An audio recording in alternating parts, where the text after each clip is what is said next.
In this video we're going to look at where animation lives inside XSI.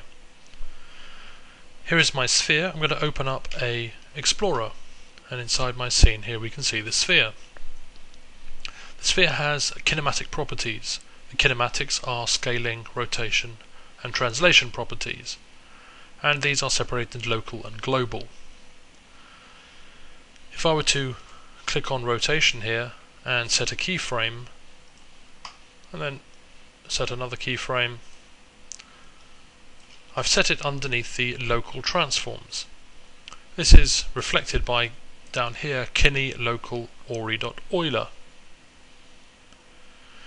If I were to turn on Animatable Parameters as a filter inside the Explorer, we can now open up the local transform, and underneath Ori Euler here is my animation.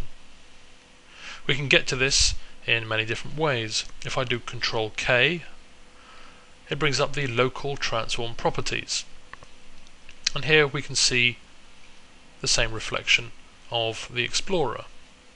I can also do my keyframing directly inside here.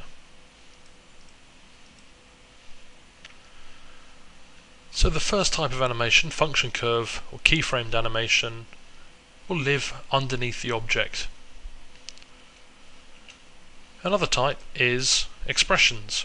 If I were to open up the kinematics for my cube and to say set an expression, say on the position in Y, I will here set expression.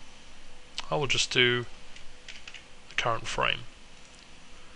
So now it'll take the value of whatever the current frame is. So this is an expression, but it is again driving a property underneath the object. To remove animation at any stage, I can right click on the divot and click on remove animation.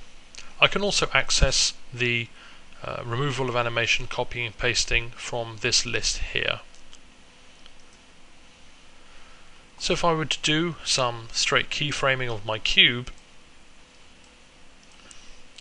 there we go, I can now show you another way in which we access animation and where it will live. If I open up my Explorer again, you'll notice the cube is in fact underneath this little character here. This is known as a model. If we were to look under the kinematics for my sphere, we can see that the function curves live underneath the sphere, and also for the cube it lives underneath the position in this case. If I store the animated parameters or the function curves under this cube, I'll just call it up. The animation is removed and it actually creates a source clip here inside the mixer, and that lives underneath the model. The model can contain any number of objects or scene objects, lights, cameras, that sort of thing. Technically it's like a mini scene, therefore any animation which is stored will live underneath the model which it is in and not underneath the object. But you can still keyframe directly inside here as well as have the animation, because this is now just source animation. This source animation is then ready for the animation mixer. We can drag and drop it in there and off it goes.